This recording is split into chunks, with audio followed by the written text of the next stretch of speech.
Well, hello, creatives, community, and kind folks. Welcome to RPG with DBJ. I am your host, DBJ, and today, normally, normally on the channel, Friday, it's normally Future Friday, and we reserve it for science fiction, from modern day up to far-reaching science fiction tabletop role-playing game material and a bit of armchair transhumanism. But today, hey Nick, what's going on there? But today we are going to do the last push for a Kickstarter that I am part of, and that Kickstarter, you know what? You know what? Let me get rid of this and let me share to you the opening page here because we're in the last hours of it. There we go. The Kickstarter for Level Up Advanced Fifth Edition is it it's at the end stage now. Um, as we speak, it is in 13 hours to go.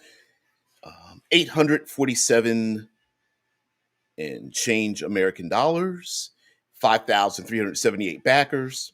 Hopefully, we might see a shift in it, especially from those across the pond. While I speak just a little bit and people find the channel and whatnot. But today we're going to delve into a portion of Level Up that I promised that we would do from yesterday, and that is weaponry. Now, there is another video where we talk about materials and armor. Today, we're going to talk about weaponry in Level Up Advanced 5th Edition, just so everybody knows that the Nick asked something, just so everyone knows. These are just little sneak peeks. Things are integrated with each other. So a question may come up about a thing that deals with another part of a thing. And I'm showing people a pre finalized layout version. I received these copies, I don't know, maybe 2 weeks ago or something. And there's been a proofreading group that's going together to like scour through it, as well as the indexing organization has been done too, which is extensive when you've got multiple books, all of them hundreds of pages. It's pretty daunting, especially if you don't exactly hire a proofreading company. When you can hire proofreading freelancers, and that's what happens. Now, Nick asked, when do you think the PDFs will appear on Drive Through RPG? What will happen is, and Morris from N World is notorious for getting material in people's hands as soon as possible. So what's going to happen is, at the end of the countdown, within probably hours, you'll receive the PDFs, and you'll receive the PDFs through an email burst, which will give you a link to get your not free copies, but your pledge managed copies from Drive Through RPG. So that's what will happen. And I think he's done 25 plus Kickstarters and always makes sure that they're done by that point. So they're working 24 hours to make sure that, like, the pages are hyperlinked, and you've got bookmarks and that kind of thing. So like the sneak peek that I'm showing you still has a lot of like the check page so and so, and it's just little like hash marks as opposed to the actual the actual page that you're looking for. But anyway, let's get into it. Let's get into sneak peek into weaponry. Now, after the Kickstarter, I'll be taking one day a week because many of you who are new to the channel don't exactly know the pattern that happens here.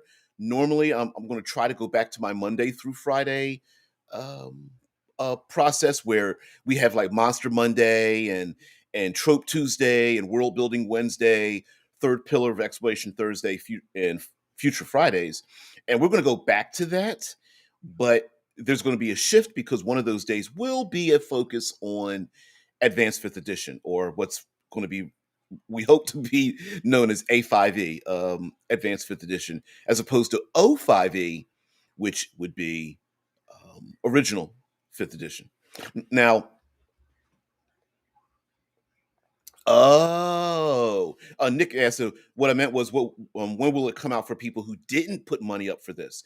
Well, what will happen is they will wait for every person who committed to the Kickstarter to get their digital forms first before the digital content is available on drive-through, which which might be, I'm going to estimate, considering I'm still in the loop. I kind of lurk in the background, which I'm thinking is probably going to be a week or maybe 2 weeks, possibly. But as far as like the hyper indexing, I mean, hyperlinking and the layout and all that kind of business, that'll be done for the Kickstarters first. Make sure they get it. Make sure that there isn't anyone who's like, I didn't get mine. They're going to deal with that first and then make it available for people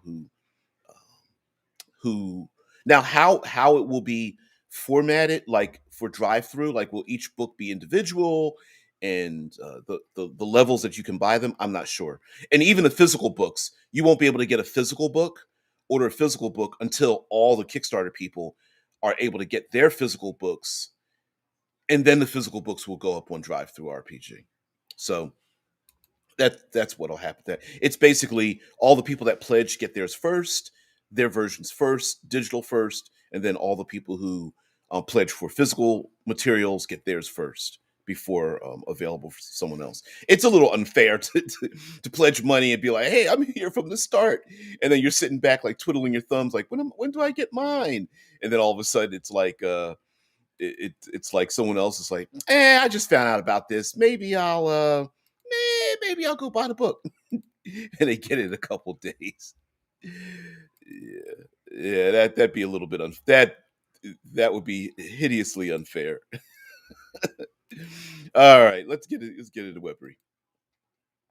All right.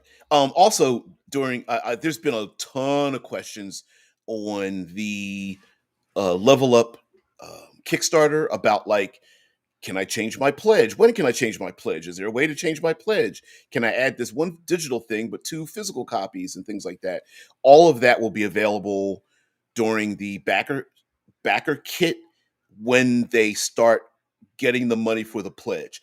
So if you pledged digital and physical, you'll probably get your digital materials before they take the money. Um, because Morris is pretty good about that. Like, he's going to wait for it to count down, which will be later today, and then you'll get the digital. Then they'll take the money, but during the backer kit, because they'll send out the Kickstarter will send out a backer kit, and that's like, are you sure it's what you want? Here's any add-ons, and then all the add-ons will be available. So if someone wanted all digital and they're like, "Ooh, I've got the money, I'll get a physical book," that's when you get the add-ons and such. All right, let's get into. I was about to say, let's get physical. Wow, that's an that's an whole throwback. Let's get into some weaponry. All right, so here is the beginning of the details on weapons and armory, basically. And of course, we do have weapons. Here we have the simple weapons and martial weapons. Gives a few details about that, and the use of proficiency. And now of course, we have our charts. I'm going to narrow the chart down, change the page view, narrow the chart down. But as you can see on this 2-page spread, you can see that there's a lot more choices available for weapons, and they are organized by die type. So if we go start at the very far left, we have a D4, and there's a bunch of weapons that do a die 4 damage, and then it moves on and on from there. So die 4, 6, 8, D10, die 12, 2 die 6, and so on, and then some ranged weapons. Now, the thing that you'll notice here, let's change the page view right now. I was going to separate it out, but here we go. We have new properties for weapons. So you'll see things like hand mounted as a property, dual wielding as a property. Maybe something is simple or finesse. Maybe something is parrying or thrown. Um, there's parrying immunity. So we have a number of brand new properties, and this has to go because we even found some layout issues with this, layout and detail issues with with these charts. So just be aware that if you're like that doesn't look right, it's because it doesn't look right. It's been going through. I love the things like here under the spear. Spear is defensive. It note that the spears and staves are like they're the tried and true item, right? And spears like defensive, heavy, simple, thrown, and versatile. Which yeah, spear. Other than maybe a quarter staff, which is parrying, simple, and two handed, you almost have to say like, and maybe a stick. Probably one of the most common martial weapons out there ever. So yes, I know the war pick doesn't have anything down there. We know, we already know. We do have some melee weapons here that continue on. For those who are not familiar with AD&D Second Edition, there was a Gygax had a unhealthy love for pole arms of all types, and so we have some more pole arms here and some details on them. Not nearly as long as the pole arm levels were in AD&D, which got me into a love for Dungeons and Dragons and language in many ways. I don't speak other languages, but just the sheer number of them and the French and German and Spanish that was used for the pole arms and stuff just had me going for a while there. Of course, we have a number of ranged weapons, crossbows, and things like that, and then we have ourselves uh, uh, exotic weaponry, and you'll notice that there's a notice here that the hyperlink hasn't been made yet. Page numbers haven't been made yet, and that's just from layout. Like I said, this is a sneak peek before you'll receive it. But we have a garrote, lance, net, spear thrower, atlatl. There's the ATL at atlatl, I believe it's how it's pronounced. If not, that's how I am pronouncing it. Anyways, spear thrower, javelin thrower, and then we get into our weapon properties. But before we get to details on weapon properties, let me get back into the chat. Thanks, Nick. Nick's like, can't wait to get these books about gameplay with my family. Ooh, family. Ooh.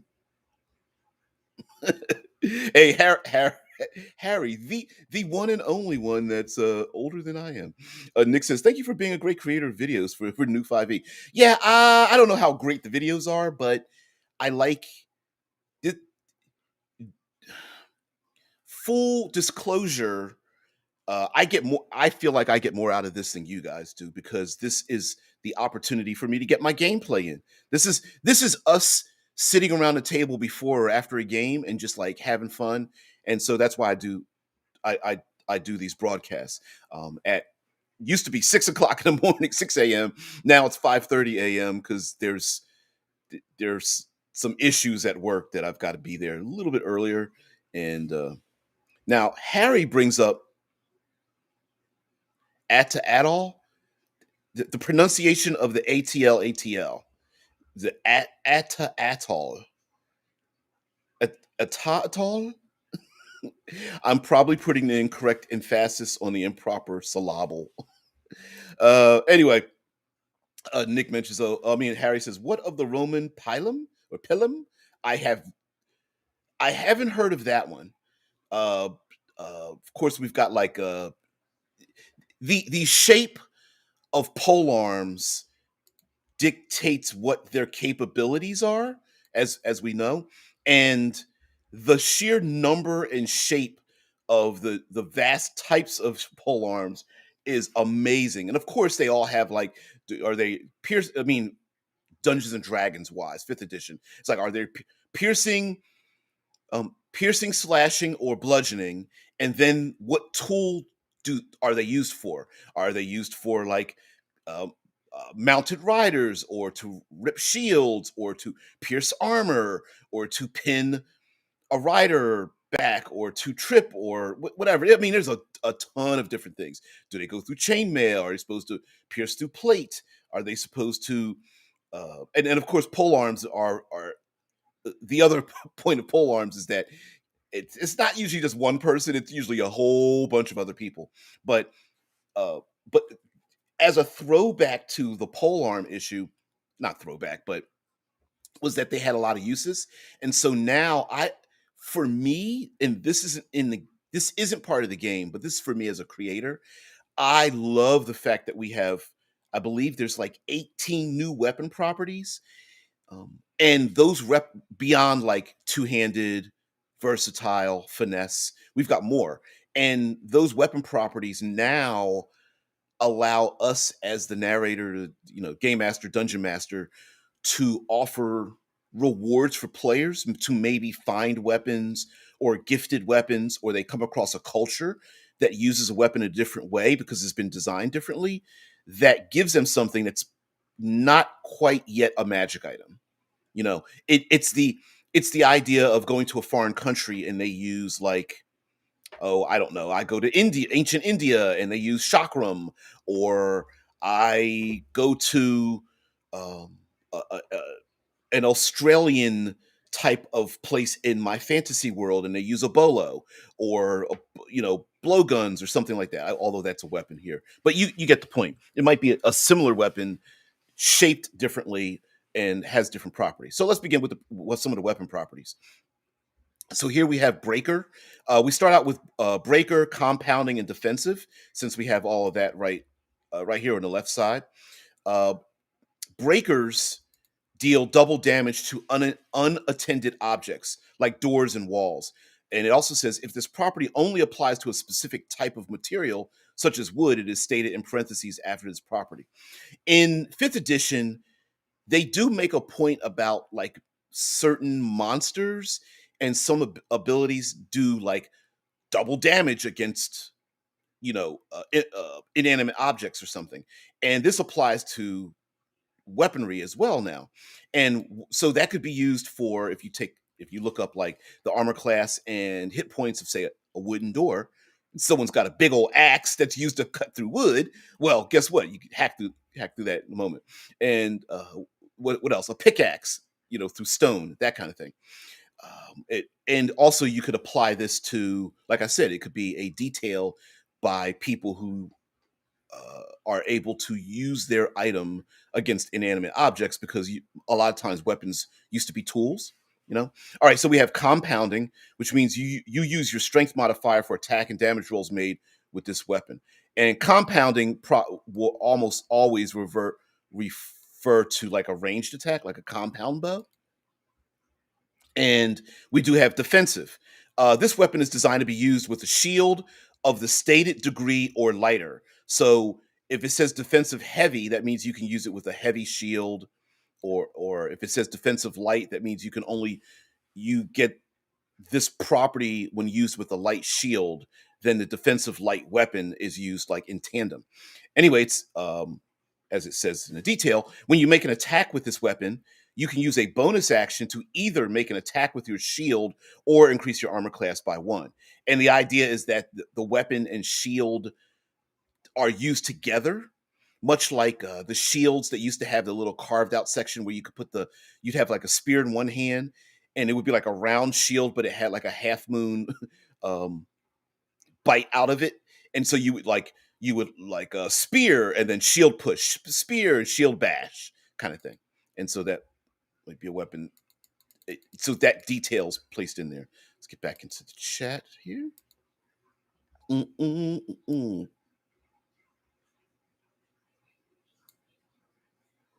Dead Man says, actually, you guys, Dead Man's like, the actual pronunciation is Atel Atel. Mm-mm-mm. Thanks, Nick. Nick's like, yeah, you give a positive outlook of this game, and I like that. Yes, but I'm a glass half full person anyway, so I fade towards positivity anyhow. And even uh not often, but there's been quite a number of times where people were just like they just don't agree with me, and I'm like, that's because you're not me, right? The whole point is that we come together, we talk about stuff, and you know, I it's not about me, it's about us. So I'm a positive person anyway because I'm like I don't want to bother wasting my time being negative about things. So that's why. Like that's why I don't do reviews really of games because I would only do positive reviews because I would only bother reviewing a thing that I liked and tell people about it. If I hated it, it's out of my mind. Harry's like the pilum was a spear with a soft metal. Ooh, shaft that after penetrating a shield would bend so it could not be pulled out and thrown back also served to make the shield heavier. I did not know that. I did not. Well, I'm sorry. I knew of weapons that like it's like a pierce twist and like a war pick is the same, not similarly used. Like you'd grab a shield and the pointy end would be pointing back at you as the polearm wielder, so that it would like dig into a shield, and it would be difficult for the person to pull it out because they literally have to pull the weapon towards them to get it out of the shield. And that kind of thing, and a lot of weapons were done that way, right? Like throughout history, where someone would make a weapon to do a thing, and then they would have a resistance to that thing, and then the next weapon would like do a different thing to counter the new thing that stopped the last thing. Anyway, so of course here we have dual wielding. This weapon is designed to be wielded in concert with another weapon, and of course immediately we can come up with plenty of dual wielding weapons. Like if you want to go with like double daggers or the rapier, the rapier, not necessarily rapier stiletto, rapier dirk idea is a very common one.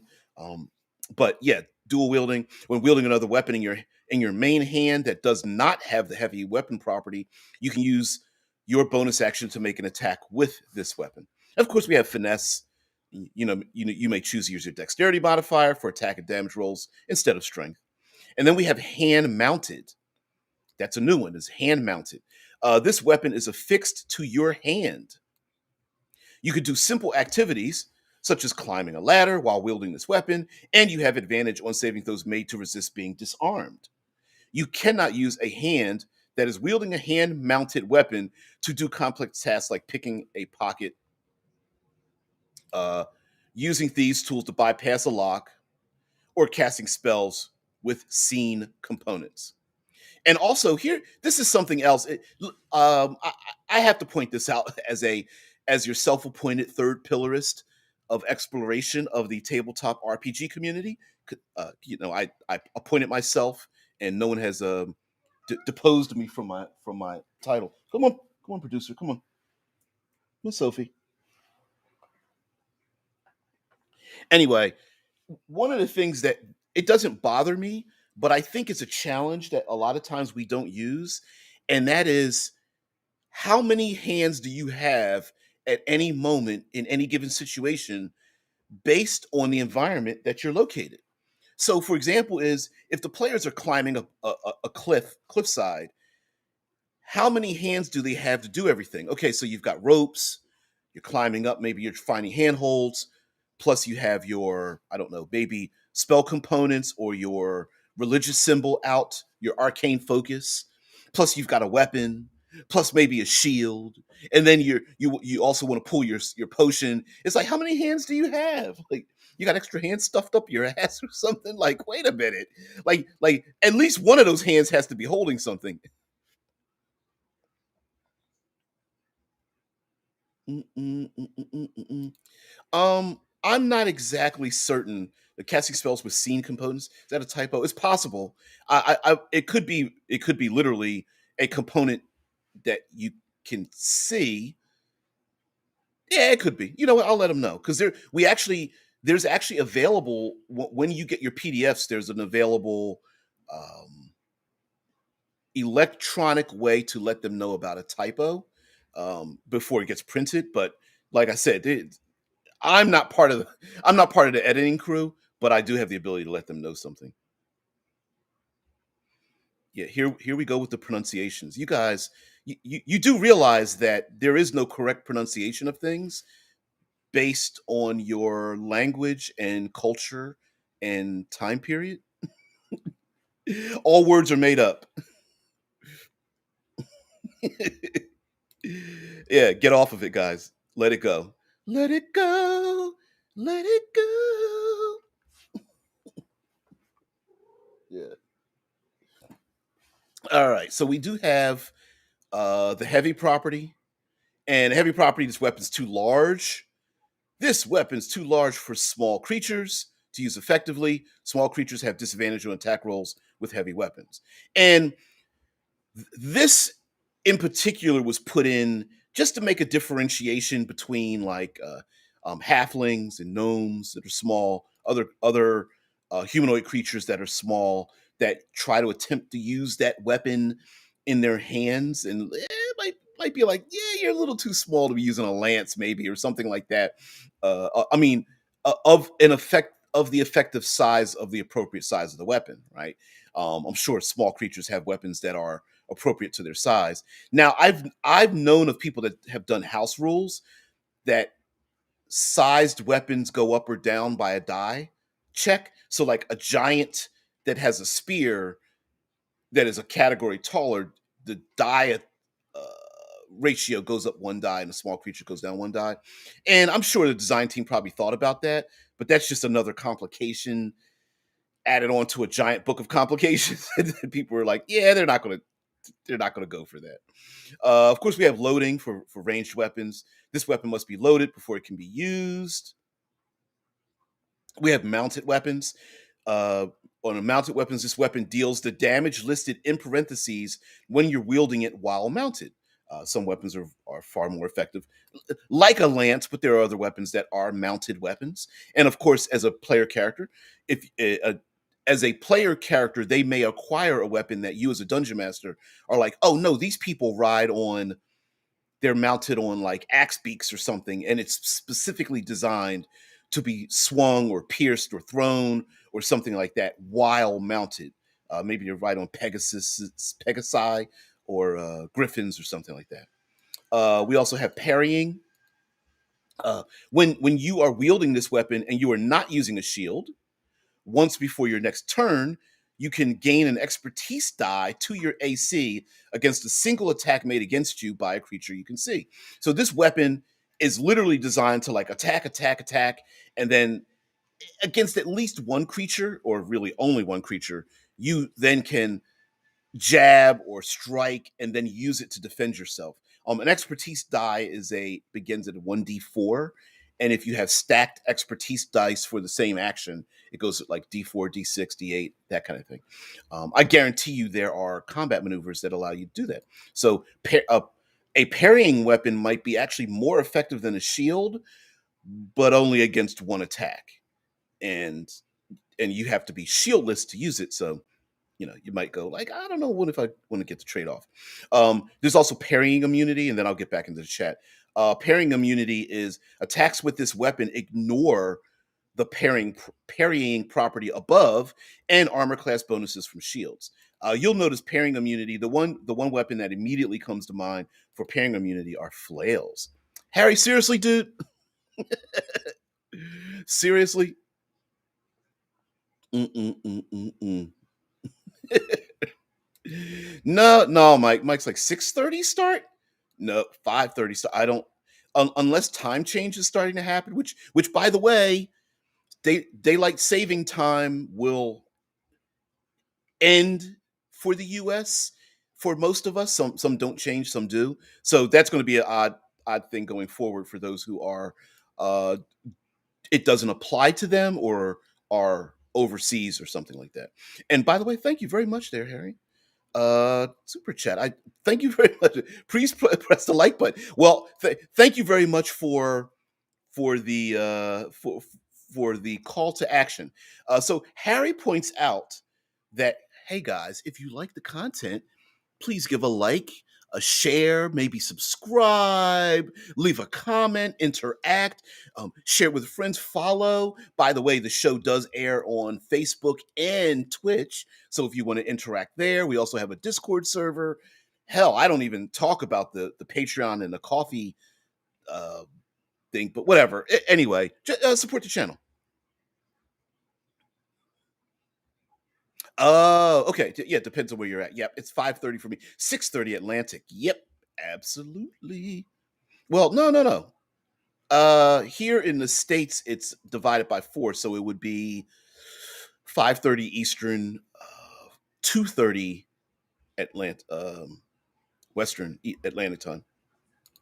But anyway, okay, let's get back into the weaponry because there are actually not just weapon properties, but weapon materials as well. So we have a ranged weapon, of course, reach weapons against targets in 10 feet. Yep, long weapons. We also have simple weapons. Weapon can be used with very little skill training, and all creatures gain proficiency with it. We also have thrown weapons and attack rolls, maximum range. You guys know what thrown weapons are like and common sense. We have trip weapons. These are designed specifically for knocking people down or pushing them. When used with a combat maneuver that trips a creature or the knockdown attack, this weapon increases your maneuver DC by 1. If the target is mounted, your maneuver DC is instead increased by 2. And what this means is the wording sounds like, wait a minute, if they're mounted, it's easier to trip them. No, no, no, no, no. What it narratively, what it means is a warrior, bestial warrior comes to attack you. This weapon is designed to better enable you to knock them down or away, right? To grab them by the ankle or knee, or blast them in the chest, or snatch on their arm and yank it down and throw them aside, or push them over somewhere, trip them over something. If they're mounted, the weapon might be designed to dismount them, to basically knock them off their mount. That's why the DC maneuver DC is increased by 2 if they're mounted. It's not that you're tripping the mount; it's you're getting them off their mount. So yeah, if the target is mounted, not if the target is a mount. But it does say. But when I first read that, I was just like, wait, what? It's you. Now there are weapons that are able to that are effective against mounts, which is like pretty nasty, but we don't go into that. Of course, we have two-handed weapons, and then the versatile property. If it's wielded with both hands, it deals the damage listed in parentheses. That means usually it's a die increased by 1. We also have improvised weapons.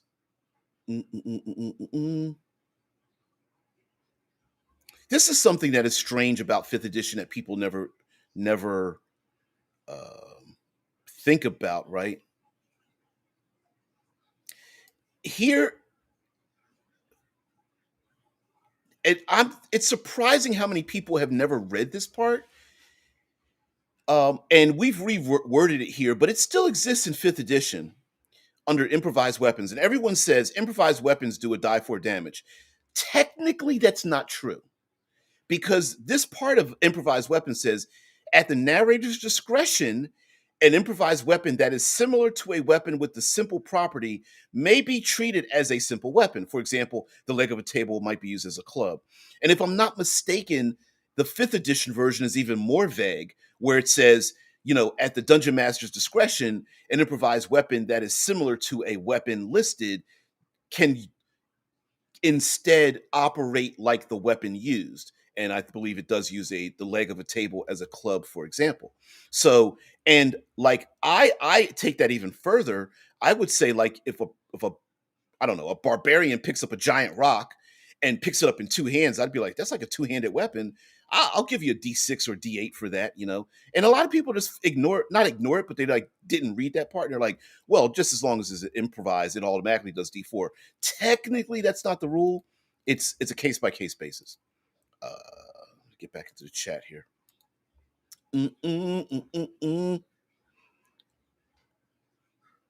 Yeah, it's Pacific time. Yeah, I know I farted there, dead man. Yeah, it's Pacific Mountain Central, which is funny because it's not technically Central. Pacific Mountain Central, and then Eastern if you're going left to right across a map. Damn, you guys. I'm in Atlantic zone. See, I'm not familiar with the I'm not familiar with the designation Atlantic, Atlantic time. Mm-mm-mm, Eastern and then Atlantic, or is it called Atlantic and not same thing? I don't know. 5:06 a.m. Jeez, you guys, what the hell are you guys doing up this early? That me saying that while we're while we're here. All right, okay. So under ammunition. Jeez, under ammunition, there are different types of ammunition. Like for example, typically ammunition is made from bone, bronze, iron, steel, or wood. Yep, sling pellets are usually stone or metal. However, at the narrator's discretion, special ammunition may be available. So maybe a player character is using, like, of course, we've got the classic bow and bolts from an arrow used with a bow and arrow, bolts used with crossbows, um, but maybe even darts from a blowgun or sling stones or something more, even more unique for your world. So we do have explosive, we have flaming, and we have punching. Explosive attacks do deal an extra 1d6 thunder damage. Flaming weapons do light things on fire, do an extra 1d4 fire damage, and can be lit as a bonus action. So it's the idea of like taking your knocking your arrow before it's on fire, sticking it, I don't know, in a flame or something like that, and then shooting it off. And then we have punching. On a critical hit, this ammunition decreases an armored target's armor class by 1. This cannot reduce the target's armor class to less than 10 plus its dexterity modifier, which at that point probably they are armorless. But anyway, punching punches through armor, damages armor. We have weapons that actually damage armor. We also have different types of ammunition: arrows, blowgun needles, darts, firearm bullets, etc. Explosive arrows, flaming arrows, punching arrows as well. And we do have a list of cultural weapons. Uh, the design team went back and forth on this quite a bit about cultural weapons and non-cultural weapons, and how I didn't agree with it, but you do it by consensus, right? And I felt like it would just have been better just to list the weapons in the weaponry table, but then the weaponry table was going to go for like 15 pages. So we have here cultural weapons from different world cultures, and using the above traits to describe what those weapons are. So we have like boomerangs, a butterfly sword, chakram, claymores, dowel, hooked hammers, katana, etc. Like the katana. This weapon uses the statistics of a fine bastard sword. That's it, right? Most cultural weapons, for the most part, fall directly in line with standard medieval, neo medieval, I guess, medieval light weapons for Dungeons and Dragons, and the same thing. So we have a bunch of them here. Main Gulch. No, I know I butchered the, the, the pronunciation of that. The Kopesh, Kusarigama, Labris, the Matcha Huito. I whatever. Sling staff, spike gauntlets, blah blah blah blah blah. Right. So a bunch of weapons there. We also have rare melee weapons like Assassin's Gauntlet and Boot. Think Assassin's Creed, right? Double weapons. So I know for like 3 X, the idea of having a double weapon, like a weapon on one side and on the other, was a thing. So that now exists here. Um, Wielded not unlike a quarterstaff, each side of this weapon has a blade, weighted head, or other injurious implement. Most double weapons are two-bladed swords or double axes, but there have been warriors known to wield hooked hammers and elvish clades specialized in sword spears. Technically, I believe there are double weapons that have different items on either side by other cultures. I'm thinking of a Chinese weapon that has a spaded end on one side and a crescent moon on the other. Anyway, double weapons use the statistics for whichever weapon is used to attack and are considered to have the dual wielding and parrying properties. There's a mercurial maul, ring blades and punching blades, basically, and shields. And shields can have the narrator can add some uh, weapon properties to a shield if they prefer. Uh, Slingshots, revolvers. Although I feel like before we start getting even into revolvers, I think a weapon like this one, like a Bunderbluss styled weapon, is probably that's my tech level range. Revolvers, you're like, wait a minute, that's going just a little bit too far. Let's get back into the chat here. Sorry about that, guys. Mike says it's the Mal Malquit Maquito Maquital Maquital. I, I I don't know.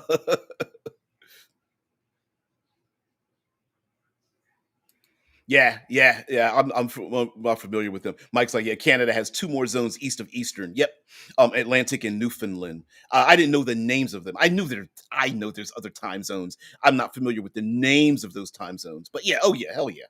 Uh, and it's strange how some time zones, if you look at a map of time zones, it's like, wait a minute, you, you just move the line just to be part of that other time zone. But I mean, logically it makes sense, but on a map, you're like, you're scratching your head, like what?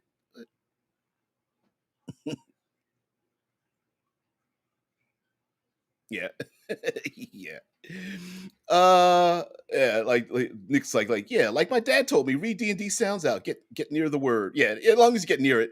Although when you start talking about different languages like French, Italian, and you know, Portuguese and things like that, there's some pronunciations that actually don't make any sense, even though because once you move your language doesn't pronounce the words their way, so it changes the pronunciation, which is why I said there is no correct pronunciation for things because it's based on language and time and space. The Aztec chainsaw, yeah, that's the one. That's the one. Look, yeah, it's like, wait a minute. You're not just going to hit me with a club. You're going to hit me with a club embedded with like obsidian or the Islander version with like shark's teeth on it. You're like, ow, damn, thanks. Yeah. Oh, yeah. Like Deadman says, there were wealthy pirates who had revolvers in the 15th century. Well, when revolvers were available, right? Like, um, guns went through many iterations over a period of time. What's the there's a ton of historical weapons. They didn't revolve, but they had a bunch of barrels in them, and there was like ones that had like 12 barrels, 15 barrels, and you're just like, I think you're overcompensating for something when you see weapons like that. So anyway, we have the damage types for rare weapons. Like here's the assassin's gauntlet, the finesse ability, the properties like finesse and stealthy, et cetera, et cetera. And definitely, the Assassin's Gauntlet is definitely taken from Assassin's Creed, right? You sure it only does a die for damage like a dagger, but it also has the finesse and stealthy capability, which means that you can hide this weapon in and on your body. Sword pistols, spike chains, different things like that, pistols, gunshots, carbines, all that kind of business, and mind you, of course, none of these weapons exist in your world unless you want them to, so they're just here for examples. Let's move on down here. Shotgun. Here we go. When this weapon is used to make an attack roll with advantage, the attack becomes a critical hit if both d20 rolls would result in a hit. When this weapon is used to make an attack roll with disadvantage, and only one attack roll would result in a hit, you instead deal 1d4 piercing damage, adding no bonuses to damage from ability score modifiers or enchantments. So basically, it's like a scatter shot. Like if they both hit, bam, you get blasted in the chest. But if it's on disadvantage, you're only getting the person on the side, whatever. But anyway, and of course, we have a breakout box about what's rare and what's not. Which weapons are rare and which are not. Help tell a world story. For example, in the Zeitgeist campaign setting, technology has made for more advanced weaponry. Hand crossbows and pistols are considered to be simple weapons, while carbines, muskets, and shotguns are considered to be martial weapons. And that's why they're included in here, because the zeitgeist setting is flows into like a Renaissance style setting, uh, rapiers and pistols kind of thing, and so they are included in here for that purpose. Now, of course, we have shields. We went over that with the armory. There, we have a light shields, medium, and heavy shields. Basically, a light shield increases your gives you a +1 armor class, but you can also use it as an improvised weapon that does a die 6 bludgeoning damage. We have a medium shield, which is our classic AC2 shield, and then we have a heavy shield, which increases it by 2. It's basically half cover that you're carrying around with you. And then we, of course, have the tower shield, and the tower shield is pretty heavy, reduces your your movement, and but basically you can like plant the shield down and use it as cover, hide behind it.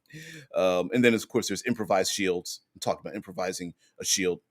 Mm-mm-mm. And talks about damaging a shield. Like an improvised shield is destroyed when you take a critical hit. It cannot be sacrificed, and it cannot be repaired or customized, and it becomes useless after 10 rounds of combat.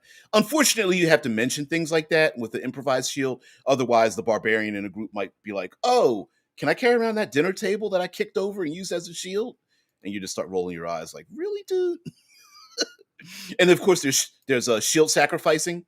So shield sacrificing is a thing. Um, that you can use for your shield. So when you take a critical hit, you can use your shield reaction to block it and sacrifice your shield, turning the critical hit into a regular hit.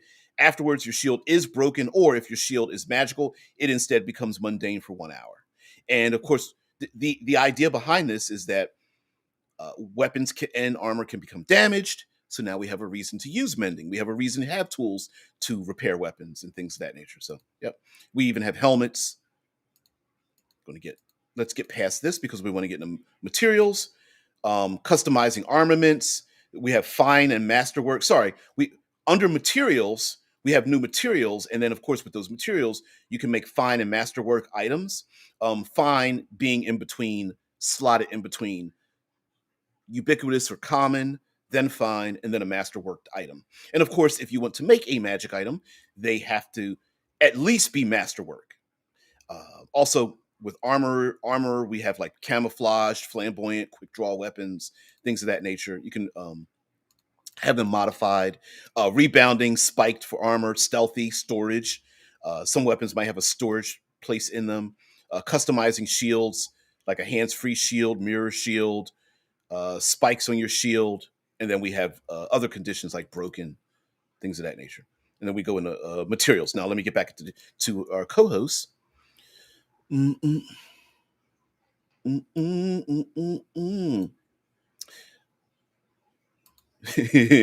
Dead man's like, there were revolvers in the 15th century that could hold as many as 20 rounds. Yeah, yeah. Do a Google image search for some of these weapons. You're just like, what the? It's it's it's worse than the I'm going to attach a grenade launcher to the bottom of my weapon. And back in the day, they're like, you ain't got nothing on us. I've got 20 different different slots for firearms or whatnot. And of course, what is it? Pirates used to carry multiple pistols anyway, on top of all that. So yeah, pretty crazy, but I love it. Mike says if you want wild inventions, look at the Chinese and Korean weapon history. Oh, hell's yes, hell's yes. The first thing that comes to mind is a Chinese arrow slash javelin spear launcher using using high explosives. A fireworks spear launcher or something. God, I wouldn't want to be on the tail end of that. Even no matter how inaccurate it was, you launch off like 30 of those things on the back of they draw them in with their wagons and stuff and launch them into your group.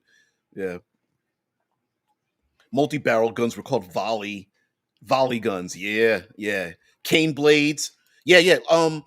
Nick points out a cane blade. Like if your character, I'm making something off the top of my head. Let me pull this out my ass. So your character is an older bard, and you want to look really cool, like dapper and debonair. You want to look regal. So you have a cane because your characters maybe got like a little gray hairs and you want to look cool, but you also want to pull your cane blade out and you want to have that. Well, your character could literally find a weapon or design it or have it built or come across it or buy it as a sword cane and just go, well, it's a cane, and everyone just ignores it until you twist it, boom, pull the blade out, fight with it with your finesse weapon or something of that nature, which finesse would be another trait on the weapon if it's hand built.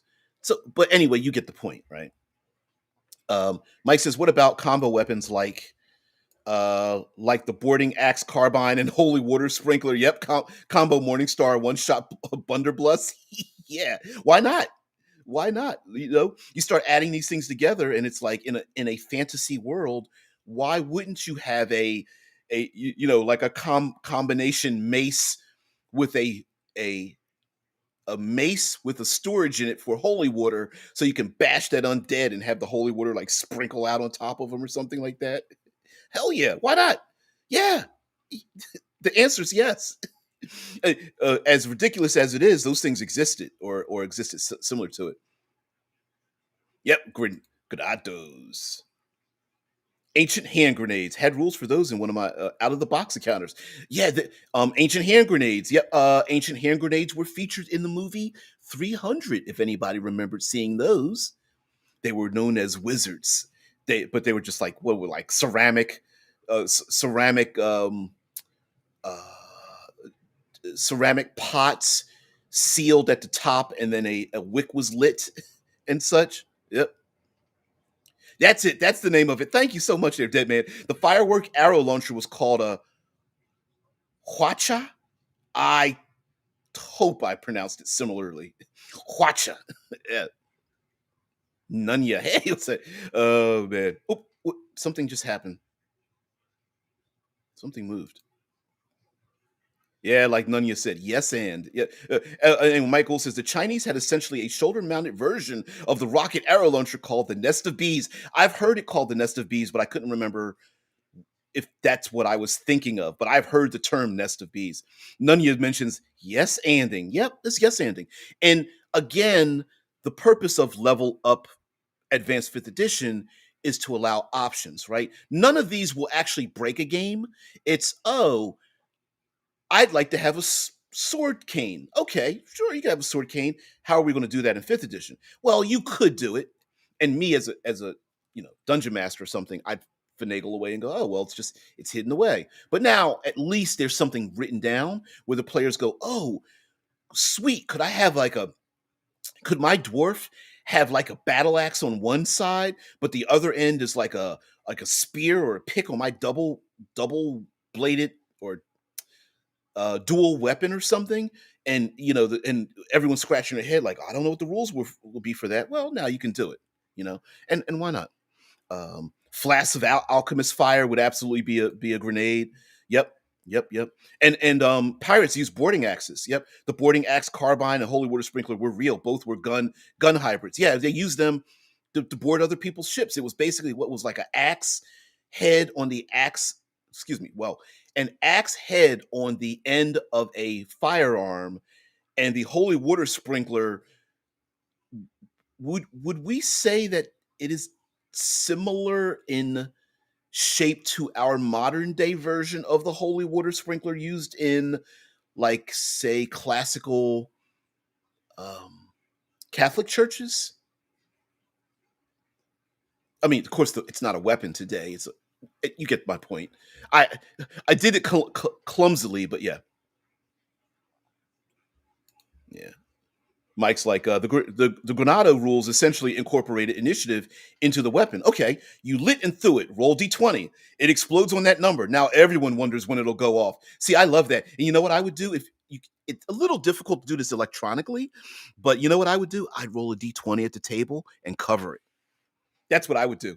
Roll the d20 and just cover it, right? And the dungeon master, you're like, okay, now tell me what you're going to do. And everyone's like, on my initiative, I'm on initiative 14, I'm initiative 22, I'm initiative 8. You're like looking at the die roll like, okay, you sure that's what you want to do? Because yeah, you listen, every good game master knows the fine art of making your players paranoid. And you always go, you sure? Are you sure? That's you should put that in your toolkit. We got to make a T-shirt. Like, are you sure that's what you want to do? Yep. Holy water sprinkle was a morning star. I couldn't remember it was a whole morning star or a flail. It's a morning star. Yep, sure was. And now people going to Catholic church are like, are they going to hit me in the head with that? That doesn't die 6 damage. Mm-mm-mm. Yeah, a huge heavy melee weapon covered in spikes. The top was flat, had multiple holes to fire one volley. Ooh, sweetums. Sweet, sweet, sweet. All right, so let's get into the materials before we get out of here. So we have adamant. Let me move up here a little bit. So you'll see these charts. They'll have a description, a cost, or basically a cost multiplier or divider, technically. We have properties for that material and repairability. So repairability goes back to what we talked previously about, like shields getting sundered, weapons getting broken, ammo, punching through armor, sacrificing a shield. So now armor and weapons can become damaged, broken, that kind of thing. And so now we have a reason to have smith's tools, a forge, sewing kits, those kind of things, and the repairability and a DC to do them. Like trying to repair adamantine is a DC 25, but for maintenance, you gain advantage checks to maintain it, right? It's like chances are adamantine weaponry and or like blades or something are not going to be chipped, so you get advantage to maintain them. But as far as like repairing it, not on the road. If something breaks it, you're done. You're going to have to get it reforged and everything, because you're going to have smith's tools and a forge to even bother to do it, and hope somebody has the skills to do it. So we have adamantine, bone weapons. Sorry, that moved it a little bit too much. I apologize for that. I'll use keys. Bone weapons. Bone weapons are not repairable. And there's other little details. I'm not going to go through all of them because there's a lot of them. Cloth. Yes, I know cloth is not used as a weapon. These are materials for armory. So the whole weapons, armor, shields, helms, that kind of thing. Cold iron, and yes, it does have an effect on Fey. Especially if you are Fey, you might not want to wear or use cold iron. We have leather items here as well, clothing, mithril, silvered weapons. How many times have players wanted to get their sword silvered? Of course, we have steel weapons, stone weapons as well, and then wood.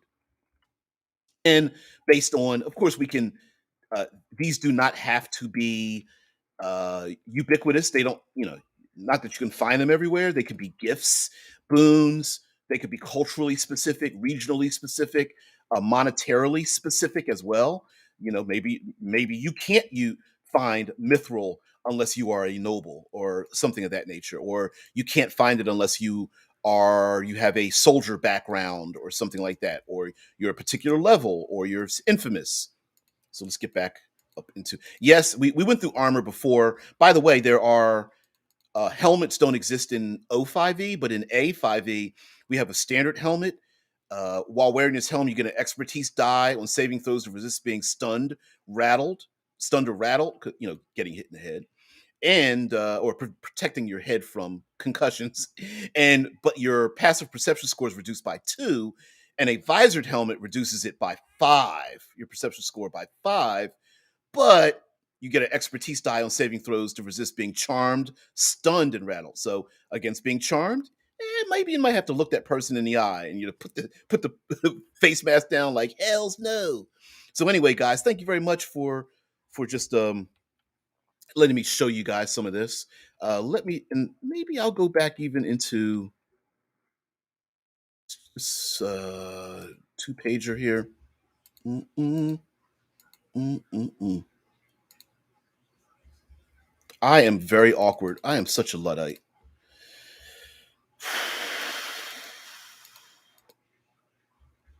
I know it's frustrating.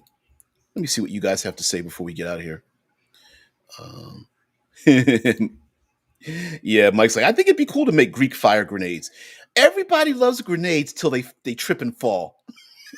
I'm joking, because yes, you could. And as a matter of fact, I always thought it was a great idea to use that for a fighter and have a bunch of like Greek fire and fire grenades and spill grease down to make people fall and ball bearings and sand and all. I used to do all that kind of stuff. I carry like all kinds of tricks of the trade because fighters for a long time had nothing and had nothing like that.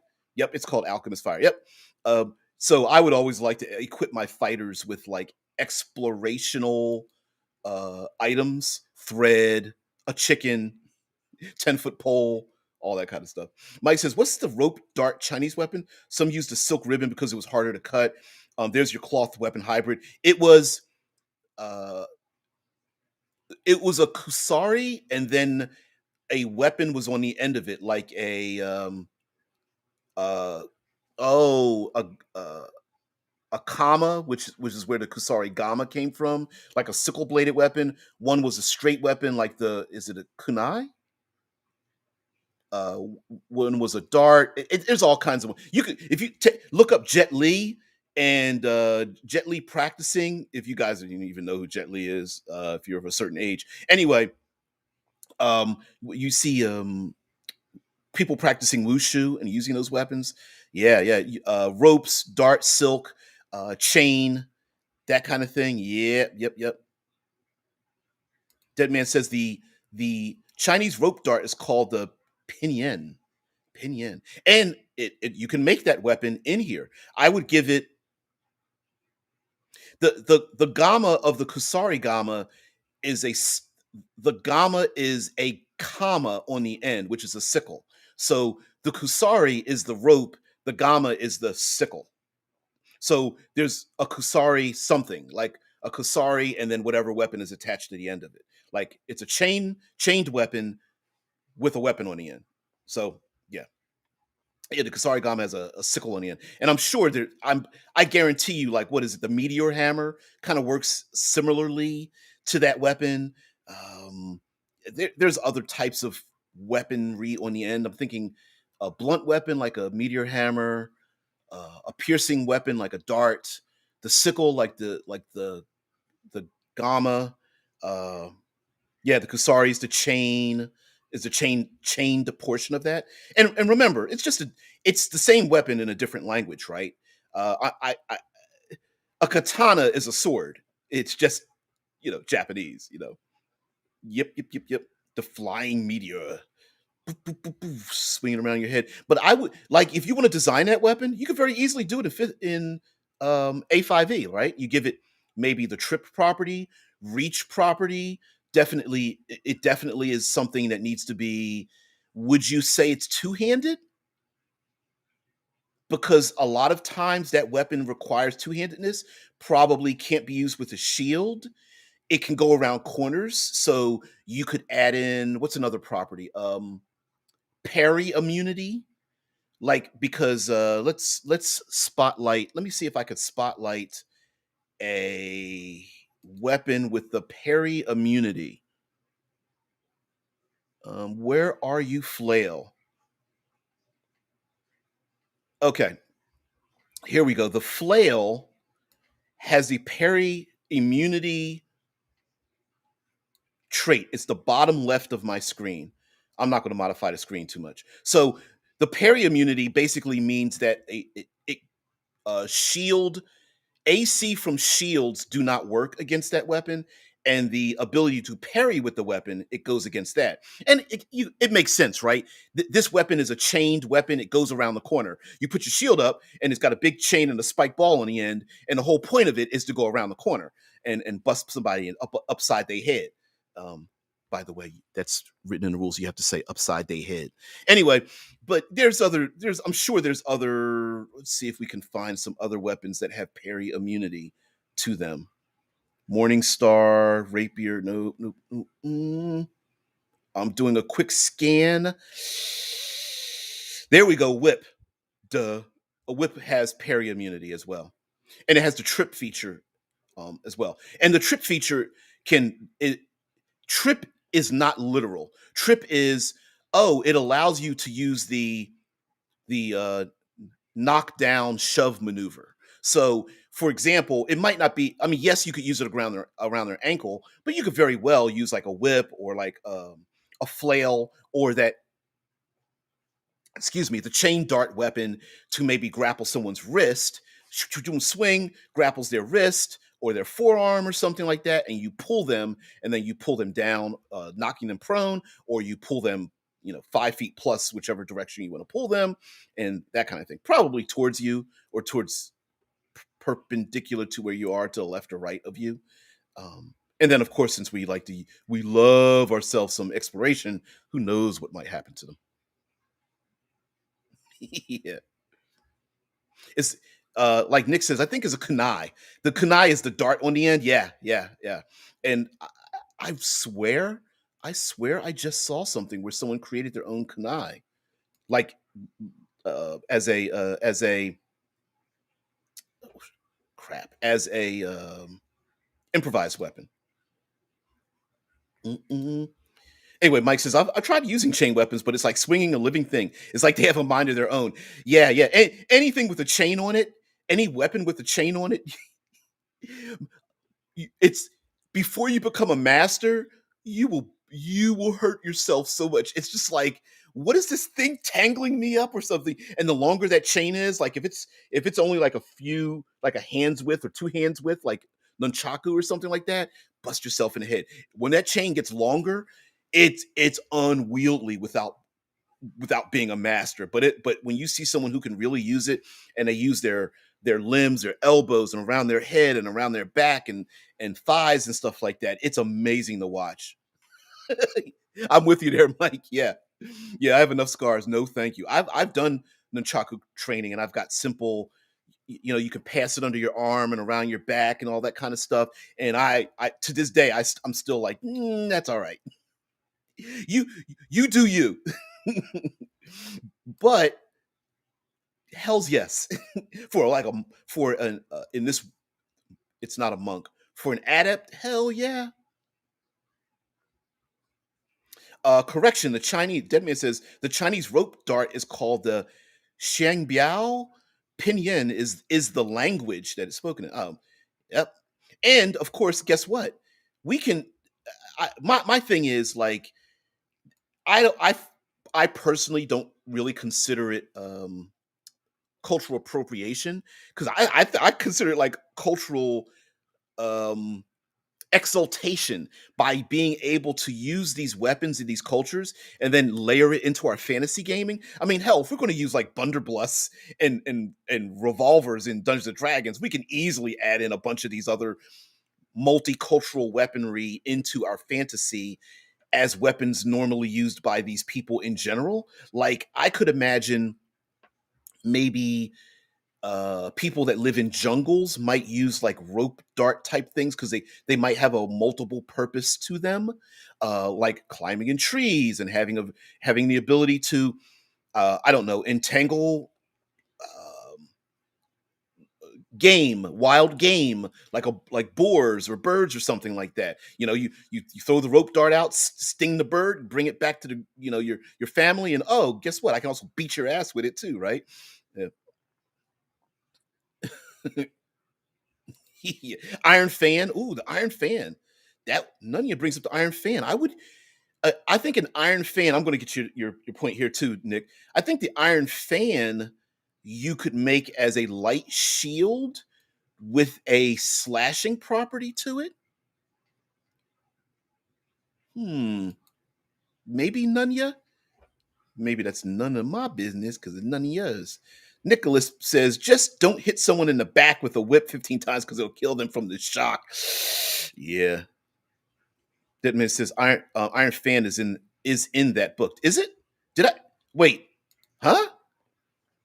Did I miss the Iron? Mm, mm, mm, mm, mm, mm, mm. Did I miss it?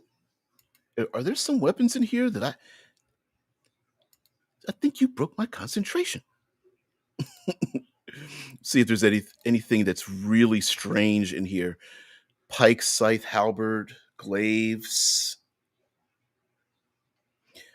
Hmm. No, I'm not seeing anything that's really sticking out. No, no, no, no. I'm sorry. Nope. No, I'm not seeing anything that's really sticking out to me. Hey, well, guys. Oh, in the cultural section. Thank you. Duh. See, that's what I get. Let me move. Boop, boop, boop, boop. Let me move down to here.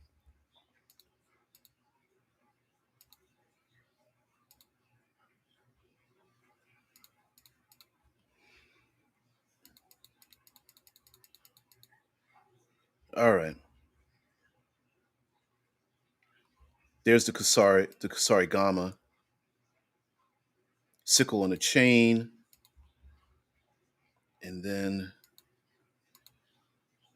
Nunchaku, Shuriken, Chakram.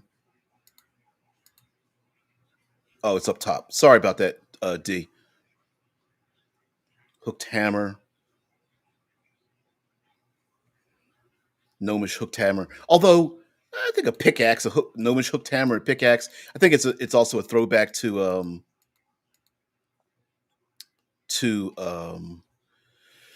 my brain is going. Throwback Eberron. Whew. Because you can't mention Eberron, but you can mention some of the stuff that's there. But yeah. Anyway, guys, thank you so much. I'm getting distracted here a little bit. I will say, as we come to close, I will be doing some of these like at least once a week, going into certain things. Like for example, I guarantee you people are going to really have to delve into combat maneuvers because there's like 11 different schools of combat maneuvers. So, the names of them, what they have. Dead Man says is listed as a Tessen.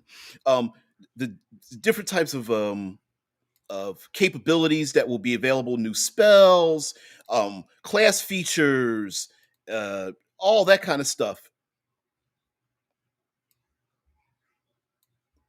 There it goes. This war fan can be used as a light shield and as a dagger, and has the flamboyant property. There it is. There it is. Yeah, the light shield gives you AC +1. It can also be used as a dagger, which dagger, and then the flamboyant property gives you. Is it advantage or an expertise die? I think it's advantage to distract someone, and that would be like through a charisma check, like deception, intimidation, something like that. Maybe even a stealth check. I'd even use that as a stealth check. Distract someone one way by doing something else, like a magician. Hey, I'm going to pickpocket them, or I'm going to, you know, reach in my pocket to get something, but I'm going to use this weapon to distract them by doing a big flourish with it or something like that. Tomahawk. I wish they didn't use. I There was some contention about using things like Native American and Aboriginal, things like that. I wish they changed it. Maybe I'll go. You know what? Maybe I might go back and do that because those are some could find them as um, um, urinized wording. Yep, it sure is.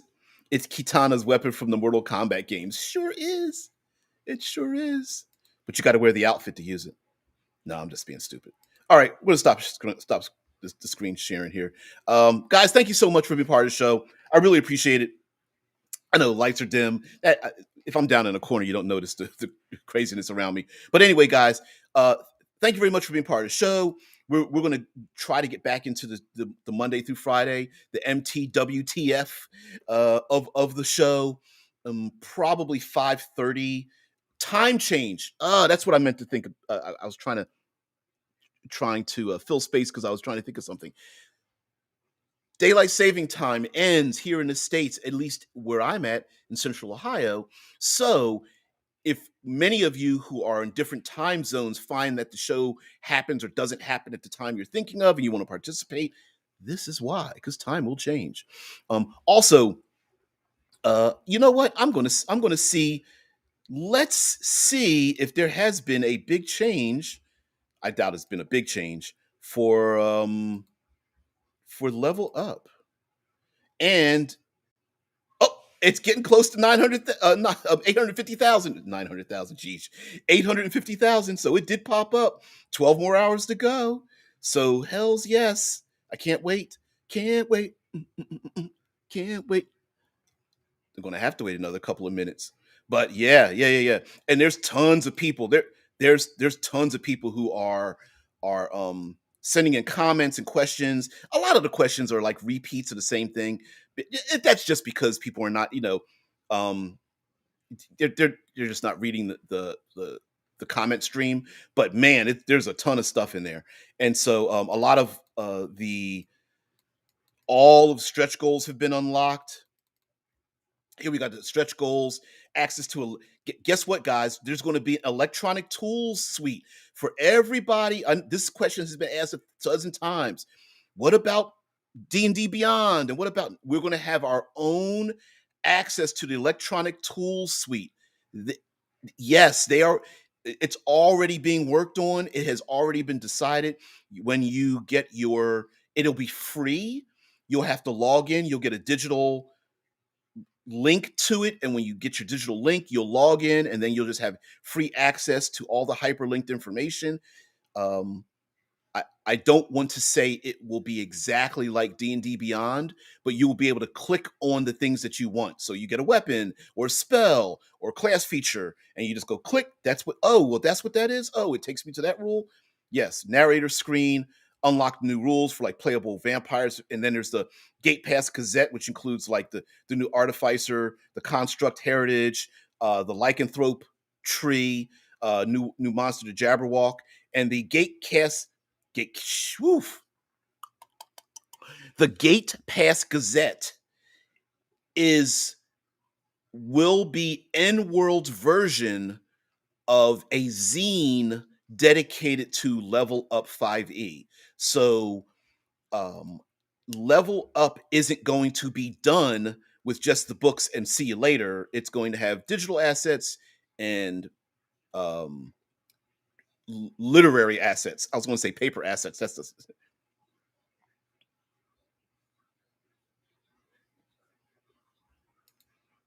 hmm.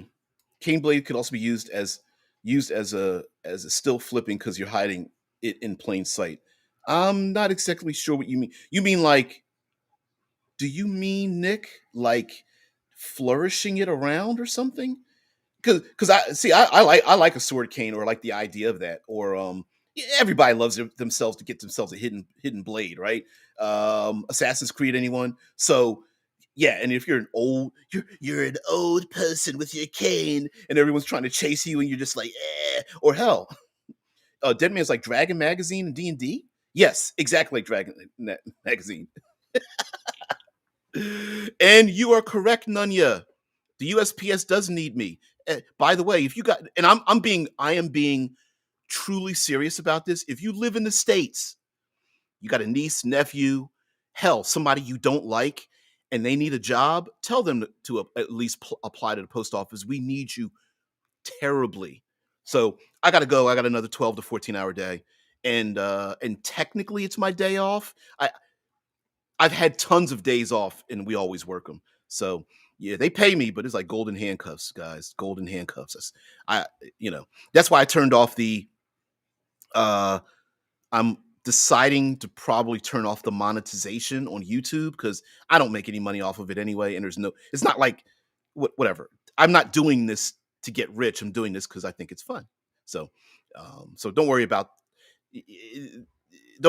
that. And to go back to something that Harry did, when he gave uh, uh put in a super chat, which I really appreciate, Harry.